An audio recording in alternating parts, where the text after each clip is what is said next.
بسم الله الرحمن الرحیم. امروز خیلی گفتم پس از مدت شروع میکنیم به دوام دادن درسی تفسیرمان. پروردگار هم من و هم شمایان را خواهران عزیز عمل کننده به آیتهایش گرداند.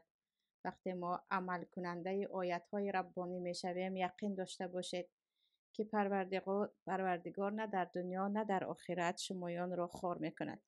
امروز سوره که ما میگذاریم سوره تین هست. تین از نامش هم دیگر باید کمی تعجب کنیم که نام تین یعنی سوره به نام انجیر هست و هر سوره که با نام گذاشته شده است یا با یک کلمه نام گذاشته شده است یقین بدانید که سر در آن هست.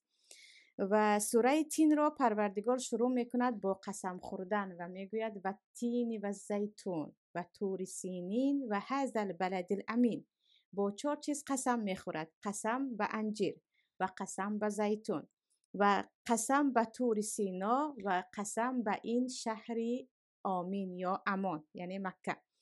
وقتی الله قسم میخورد به زیتون در اینجا به تین و زیتون یا به انجیر و زیتون در آیت یکم خواهران عزیز درباره انجیر اگر کفتکو کرده برآمده باشد از خودش میوه هست که نه پوست قفس دارد و نه دانک دارد. نه دانک سر در داخلش دارد و این چونین از میوه هست که اگر هر یک میوه یعنی درخت ها اساساً در یک سال یک بار حاصل بدهند، انجیر 2 بار 3 بار هم حتی حاصل میدهد و درباره فایده هایش تقریباً بیشمار است که خودی در اینجا حدیث آوردگی هستند ولی در سند حدیث ضعف است یا گفتیم بعضی مجهولیت هست. بعضی از علما میگن این حدیث رو حدیث نیو قولی بعضی صحابه هم هست که گویان پیش پیامبر گفته استادم حدیث ضعیف میگن ولی به خاطر اینکه دیگر طبیبان فایده های انجیر رو خیلی زیاد گفتن حدیث رو باز هم ذکر کرده میگذارم.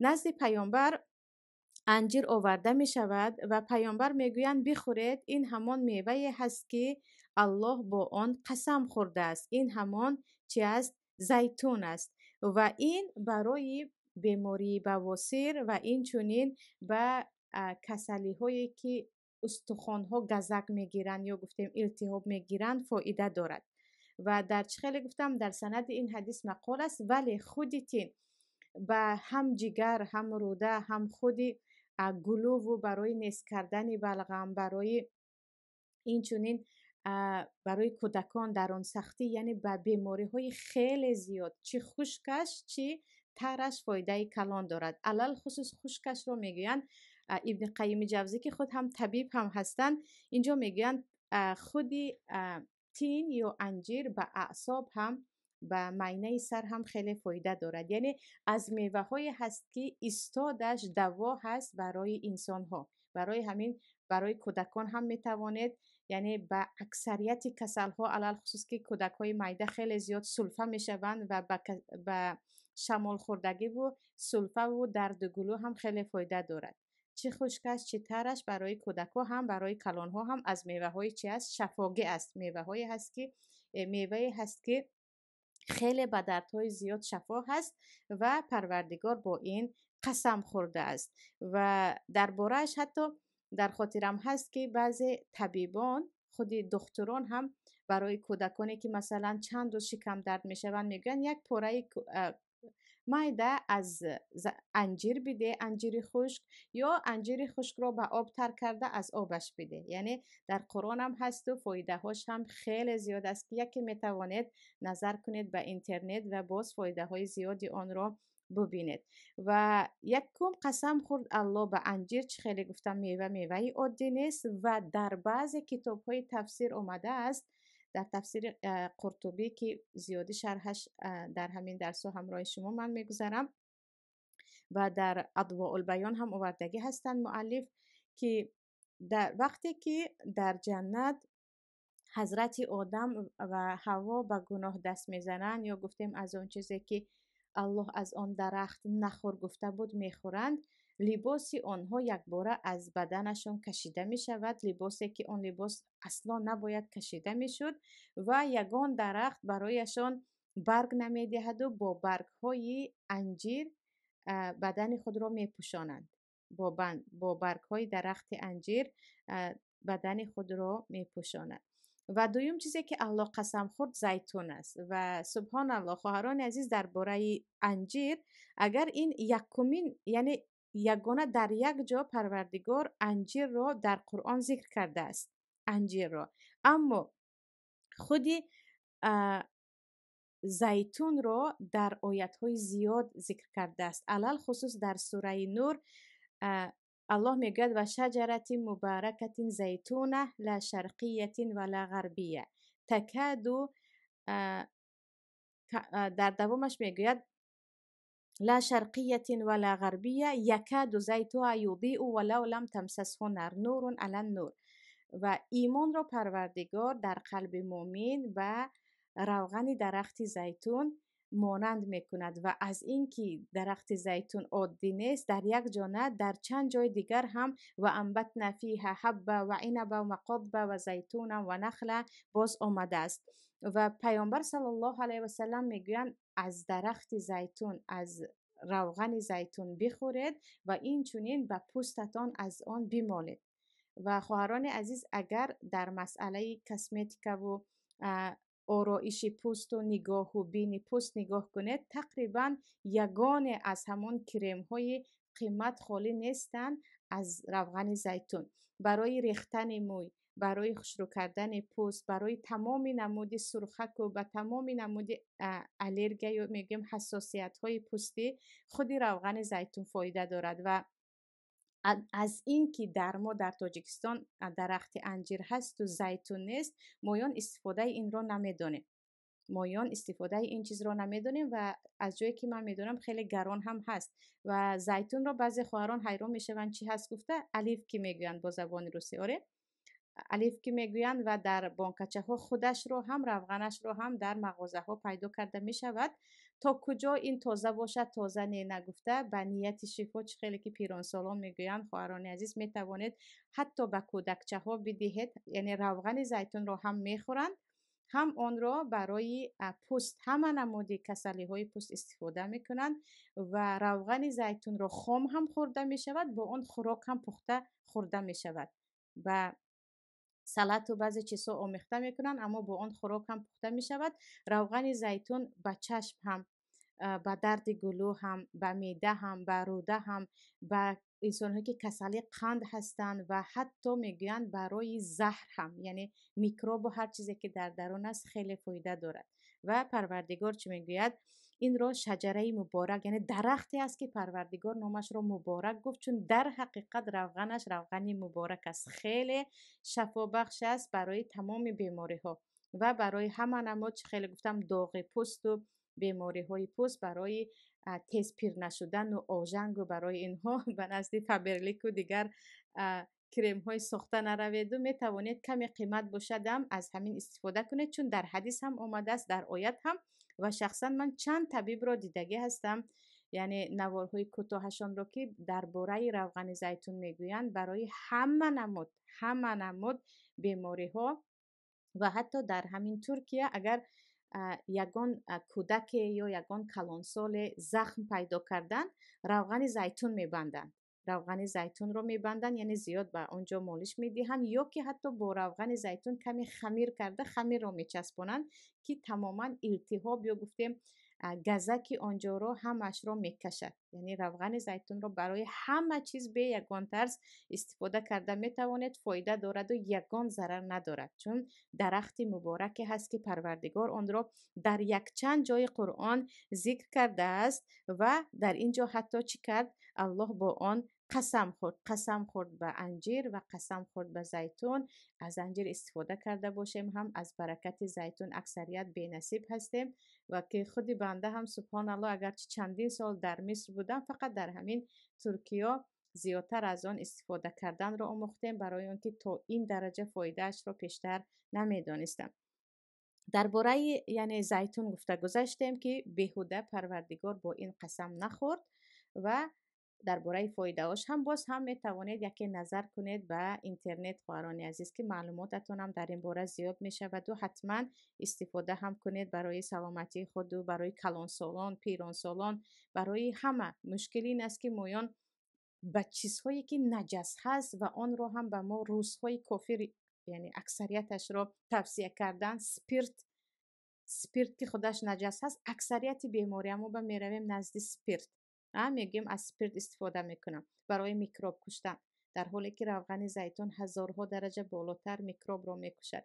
یا برای درد گلو یا برای دیگر بیماری ها، مثلا از بعضی چیزهای نجاست، حتی از پیشاب کودک و اینها استفاده میکنن، در حالی که در ما درمانی که در حقیقت خود پروردگار خالق سماوات و الارض برایمان گفته است در قرآنمون هست و از آن کم استفاده میکنه.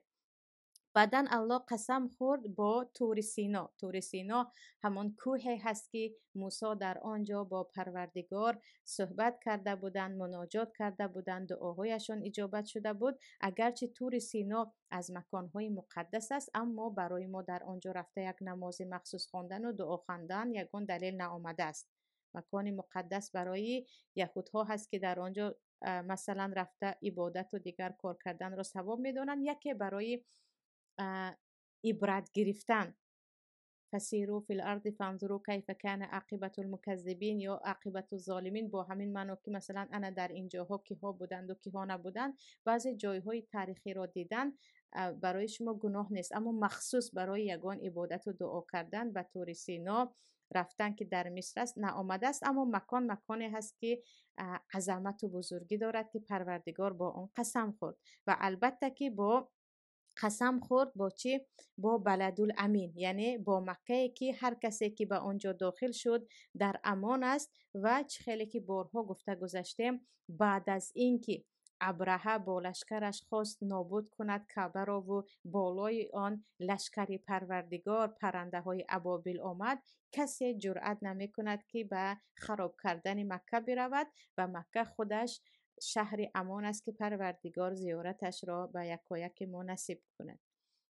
بعد از اینکه پروردگار قسم خورد و تین و زیتون و طور سینین و هذا البلد الامین، یعنی پروردگار وقتی خدا قسم میخورد جواب قسم هست. قسم به الله دوامش چی هست؟ که من این کار را نمی کنم. مثلا در معاره قسم به الله یعنی بعدش چی هست؟ من به فلان جا میروم یا این گپی من راست است. وقتی قسم میخوریم جواب قسم داشته باشیم. برای چی ما قسم خورده؟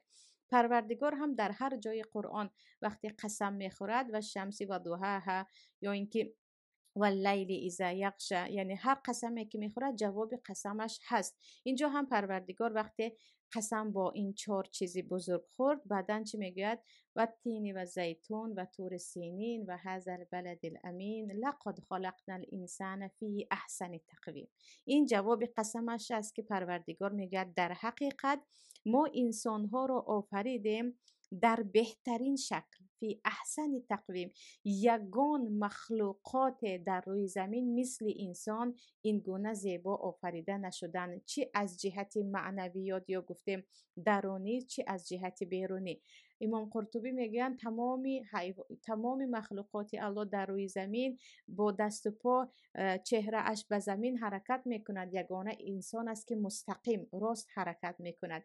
انسان است که هم عقل دارد، هم شنوایی دارد، هم تمام این حسیات ها رو دارد و انسانی دارد یعنی رحم دارد، انسانگری دارد یا گفتیم وجدان دارد. دیگر حیوان ها که این چیزها را ندارند. یعنی بهترین مخلوق پروردگار در روی زمین که فقط برای عبادتش آفریده شد و خودش میگوید لقد خلقنا الانسان فی احسن تقویم. این چی است؟ این انسان است. یعنی و صفت هایی که انسان دارد دیگر یگان مخلوقات در روی زمین ندارند. و عجیبش این است که در دوامش الله میگوید ثم رددناه اسفل سافلین، ثم رددناه اسفل سافلین. ما انسان را در بهترین شکل، در بهترین صورت و سیرت آفریدیم، سپس او را به اسفل سافلین، به پایانترین درجه برگردانیدیم. و درباره چگونه یک انسان بعد از اینکه در بهترین شکل آفریده شده است به بدترین و پایانترین جای رفت، چند تفسیر است خواهران عزیز. یکمش که اکثریت مفسرین اون رو راجح میکنن این است که انسان وقتی جوان است، برومند است، قوی دارد، دست و بازو دارد، اما بعد از اینکه پیر می شود دیگر او مانند کودک می شود. دیگر او را می بینید که کم کم شنیدنش مشکلی می شود، حتی گفتنش مشکلی می شود، حتی عقلش کم می شود و همین گونه او ضعیف شدن می گیرد. و الله میگوید الله الذی خلقکم من ضعف ثم جعل من بعد ضعف قوة ثم جعل من بعد قوة ضعفا و شیبه. این الله هست که شما را در حالت ضعیفی آفرید. کودک میده چه ضعیف و ناتوان بودید، سپس بعد از این جوان شدید، قوی شدید، از دستتان کارهای زیاد می آمد. بعد از این باز الله شما را به ضعیفی، به ناتوانی و به پیری برگردانید. و در آیت دیگر میگه و منکم من یرد الی ارذل الامور لکی لا یعلم من بعد علم شیئا. از شما ای انسان ها، یعنی به چه چیز تکبر میکنید؟ حالا جوانی گمان میکنید که جوانی همیشه هست، سلامتی در جایش هست، لیکن از شما انسان های هست که برمیگردد به ارذل الامور، یعنی به بیچارگی پیر می شود و بیچاره می شود و محتاج می شود و حتی لکی لا یعلم من بعد علم شیئا، هیچ چیز در خاطرش هم نیست. کم نیستند پیران سالانی که فراموش خاطر هستند. و الله اینجا چی میگه؟ شما در بهترین شکل آفریده می شوید، علل خصوص در آوان جوانی تا 40 سالگی 45 سالگی. بعد از این کم کم به پیری و به بیچارگی می روید، به پیری و به بیچارگی و به محتاجی می روید. و در دوامش الله میگوید بشارت است الا الذین آمنوا و عملوا الصالحات فلهم اجر غیر ممنون. تمام انسان ها آفریده می شوند ضعیف و بیچاره، بعدا قوی می شوند، بعد از این ضعیف و حتی 1001 بیماری. اما این وعده پروردگار است الا الذین آمنوا و عملوا الصالحات، آنهایی که ایمان به الله دارند و عملهای صالح میکنند، آنها در پیرانسالی هم برنا هستند، آنها در پیرانسالی هم قوت دارند، در پیرانسالی هم آبرو دارند. و شاید بارها گفته باشم خواهران عزیز، من شخصا به چشم خودم شاهد بودم مدتی که در مصر بودیم، پیرزنی که 80 گذشته از 100 و 200 نفر در نزدش به آنها قرآن می آموزانید، در یادش تمام آیت های قرآن بود. یا پیرمردی که از 70 گذشته از صبح تا شام از اینجا به آنجا دو و تاز در درس دادن و در دعوت بود. و شما تقریبا به تمام دعوتگرانی که سن سال بالا دارن ببینید که اکثریتشون اچکی ندارن، اکثریتشون شنوایی خوب، یعنی خیلی خوب میشنون وقتی با روبرویشان صحبت میکنن. و یکی از شاگردان عبدالله ابن عباس مجاهد بودن خطا نکنم، که میگویند هر کسی که در جوانی پای به عبادت بود، علل خصوص قرآن کریم را حفظ کرد، اصلا در پیرانسالی به فراموش خاطری به ارذل الامور یعنی بیچارگی بر نمیگردد. آنهایی که پایبند علم هستند، پایبند قرآن کریم هستند، پایبند عبادتشان هستند، آنها که در جوانی الله را فراموش نکردند، در پیرانسالی الله آنها را فراموش نمی کند. الا الذین آمنوا و عملوا الصالحات فلهم اجر غیر ممنون. در حیات ببینید اکثریت، یعنی نه همه اما اکثریت پیرزن و پیرمردهای را میبینید که یکی عقلش رو از دست داده است، یکی فراموش خاطر جدی هست، یکی باز یک کارهای عجیب غریب مثل کودک در پیرانسالی میکند، یکی ببینید در جوانی همین انسان به چی مشغول بود. اصلا اونه که در جوانی همیشه برای الله با عملهای صالح مشغول بود، در پیرانسالی به این روز نمی افتد. الله این گونه به او ظلم نمی کند. و الله چی میگوید؟ الا الذین آمنوا و عملوا الصالحات فلهم اجر غیر ممنون. برای اینها اجر و ثواب پاداشی است که اصلا قطع نشدنی هست. الله اجر اینها را میدهد در دنیا هم، در به پیرانسالی و بیچارگی و محتاجی اینها نمی روند. و برای همین یعنی پیر می شوند اما بی قوت و بیچاره و محتاج و فراموش خاطر و کر و کور و حتی زبانشان به چیز نمی آمده. این گونه انشاءالله که علل خصوص آنهایی که پایبند کتاب الله هستند به این چیز روبرو نمیشوند. و یکی از خواهران عزیز، در قرآن پروردگار خیلی زیاد مثال میزند. یکی از مثال هایی که پروردگار خیلی زیاد میزند درباره دانه هست. چه خیلی که دانه در زمین کاشته می شود و باران می بارد و آن دانه خوش رو می براید، گل می کند، می شکوفد، می سبزد. بعد از این وقتی زمستان می آید و خشک می شد و می ریزد و می رود. همین مثال خیلی زیاد است و اگر به همین چیز زیاد نگاه کنیم خواهرها، ألم تر أن الله أنزل من السماء ماء فسلكه ينابع في الأرض ثم يخرج منه زرعا مختلفا ألوانه ثم يهيج فتراه مصفرا ثم يجعله حطاما إن في ذلك لذكرى لأولي الألباب. یعنی بعد از همین مثال ها را زدن، الله میگوید در این مثال هایی که من به شما میزنم پنده هست برای صاحب خردان، صاحب عقلان. و اگر درست تصور کنیم به حیات انسان خیلی مانند است. انسان هم مثل یک دانه هست، مثل یک دانه هست که به دنیا می آید، میده، خوش رو، بعدن کلان، گل شکوفان، جوان. بعد از این دیگر آخر عمر است و خزان می شود و نابود می شود و در زمین می رود، اما در حیات دنیا که البته می دانید آخرت هم هست. پس اینجا خواهران عزیز، ثم رددناه اسفل سافلین، در قول اکثریت مفسرین این در همین دنیا هست که انسان ها بعد از اینکه به دنیا می آیند و قوی می شوند به ارذل العمر می روند، یعنی بیچارگی، پیرانسالی، بیقوتی، مگر اینکه آنهایی که ایمان دارند و عملهای صالح کردند پروردگار یار و مددگار آنها هست. ولی باز هم یک معنای دیگرش هست، اینکه پروردگار انسان را محترم آفرید. انسان یعنی یگون کودک را شما یک کودک بدبخت نمی بینید. هر کودکی که به دنیا می آید چقدر شیرین است و حتی کودک کافران باشد، یعنی معصوم، طفل معصوم به دنیا می آید و همین طفل معصوم گناه سبب می شود که خودش را از حیوان هم پایان کند. همین خیلی نیست؟ در وقت کودکی، در وقت معصومیت هیچ چیز قیمت انسان را ندارد. شما در دنیا یگان چیز را برابر انسان کرده نمی توانید. انسان گرانیش یا ارزشش از همه چیز بالاست، از همه چیز بالاست. اما وقتی این طفل معصوم بزرگ می شود، با دست زدن به گناه ها، با دست زدن به هزار و یک رذالت و پستیگری، میبینید که انسان هایی هستند که مثل حیوان هم قدر ندارن.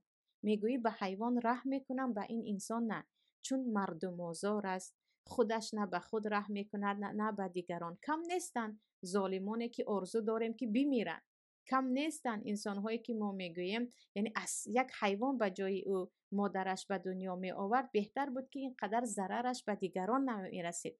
پس یکی از تفسیرهای این آیت چی است؟ ما انسان را در بهترین شکل آفریدیم، با بهترین صفتها آفریدیم. هیچ چیز مثل انسان در دنیا نیست، اما گناه ها سبب می شود که انسان اینقدر به پستی، اینقدر به حیوانگری و حتی پسر به حیوان هم رفته می رسد. و برعکس این اما الا الذین آمنوا و عملوا الصالحات، آنهایی که به الله ایمان دارند و عملهای صالح میکنند آنها به پستی نمیرسند. آنها همان گونه‌ای که در بهترین شکل آفریده شدند با بهترین شکل از دنیا میروند، با بهترین صفتها به دنیا آمدن، با بهترین صفتها و از آن هم بالاتر از دنیا میروند. ایمان آنها به آنها اجازه نمیدهد که ظلم کنند، ایمان آنها به آنها اجازه نمیدهد که به رذالت و به پستی و به ناکسی روند. و انسان‌های با ایمان به اسفل السافلین بر نمیگردند، آنها در علیون و در بالا هستند. مگر اینکه چه گفتیم، همان چند کافر و بدبخت و خدا ناشناس و هم از خود ناآگاه و هم از خدا ناآگاه که اینها همان گوهری در خود بوده یا همان ارزشی که الله به آنها داده است، همان انسانیتی که الله به آنها داده است با گناه نابود میکنند. این گناه هاست که انسانیت را از انسانیت محروم می سازد. این گناه هست که انسان را درجهش را از حیوان هم پایان تر می کند. ثم رددناه اسفل سافلین الا الذین آمنوا و عملوا الصالحات فلهم اجر غیر ممنون فما یکذبک بعد بالدین. الله میگوید پس ای انسان ها، شمایان را من به شما گفته ایستادم که من پروردگار شما هم، من شما را همین گونه آفریدم. در آیت های دیگر چی میگوید؟ من شما را از نطفه، سپس از بسته خون، سپس از گوشتباره، سپس از استخوان، سپس همچون کودک به دنیا آوردم. و اینجا هم الله میگوید من شمایان را این گونه آفریدم و این قدرت من است که با بهترین شکل شمایان را آفریدم و بعدا شمایان به بدترین شکل بعضیتان برمیگردید به خاطر گناه هایتان. پس فما یکذبک بعد بالدین، پس از این چی چیز به تو سبب می شود که به روز قیامت تکذیب کنی؟ یعنی چگونه تو می توانی همان خالقی که تو را آفریده است و همان خالقی که تو را از نیستی به هستی آورده است به او کفر ورزی؟ آنی که به الله کفر می ورزد به روز قیامت کفر می ورزد. یعنی چی چیز تو را باز می دارد که تو به قیامت ایمان نآری و به خاطر روز قیامت عمل نکنی؟ وقتی خود از خود میدانی که این یعنی خودت را نآفریدی، زندگی تو، مرگ تو به دست خودت نیست و خودت میدانی که بالای تو پروردگارت هست و خود بودن تو به این دلیل است، چی چیز مانعیت میکند که تو ایمان نآوری به روز قیامت؟ ام خلقوا من غیر شیء ام هم الخالقون، میگوید الله در آیت دیگر شما یعنی خودتان را خودتان آفریدید یا از چیز دیگر آفریده شدید یا این پروردگار است که شما را آفریده است. فما یکذبک بعد بالدین الیس الله باحکم الحاکمین. و در پایان به ما سوال میدهد که این سوال خودش معنایش اقرار است که آیا پروردگار بهترین حکیمان یا حکم کننده ها نیست؟ و از سنت و از آداب است که حدیث در ترمذی است ما بگوییم بله و نحن علی ذلک شاهدین یا سبحانك اللهم بله. پروردگار آره تو بهترین حکم کننده ها هستی، تو بهترین حکیمان هستی، با حکمت تو اینگونه انسان را، اینگونه مخلوق را و تمام مخلوقات را آفریدی و با حکمت خود بعضی ها را و پایان ترین درجه جهنم میبری، بعضی ها را در بالاترین فردوس اعلی جای میدهی و بعضی ها را در دنیا زندگیشان را با عبادت خود با توفیق میدهی که آنها با عبادت تو سپری میکنند و بعضی ها را با عدل خود گمراه میسازی که آنها لایق گمراهی هستند و در حقیقت بهترین حکم کننده ها هستی و ما به این شهادت میدهیم. این بود خواهران عزیز سوره تین و تین و زیتون که تقریبا اکثریتتان حفظ هستید، عمل کردن هم باید با ما باشد. در خاطر داشته باشیم خواهران عزیز، من چه خیلی میدانم اکثریتی که اینجا با ما هستید این توفیق پروردگار است که باید شکرگزار باشیم. در این زمان فتنه وقت گروه زیاد از پس بازی و گروه زیاد از پس تماشای سریال و گروه زیاد از پس پیگیری این و آن بلاگرها هستند، شکر الله که شمایان هستید و مایان یک جای در هر طرفی دنیا باشیم هم با هم هستیم و کتاب پروردگار و آیت های قرآن الله را با هم می آموزیم و این توفیق پروردگار است که باید همگان به این شکر گزار باشیم که الله به ما این گونه توفیق را داده است و الله نصیب کرده باشد سوره علم نشرح را شرح را درس دیگر انشاءالله خواهیم گذشت. اگر سوالی داشته باشید الان می توانید بدهید.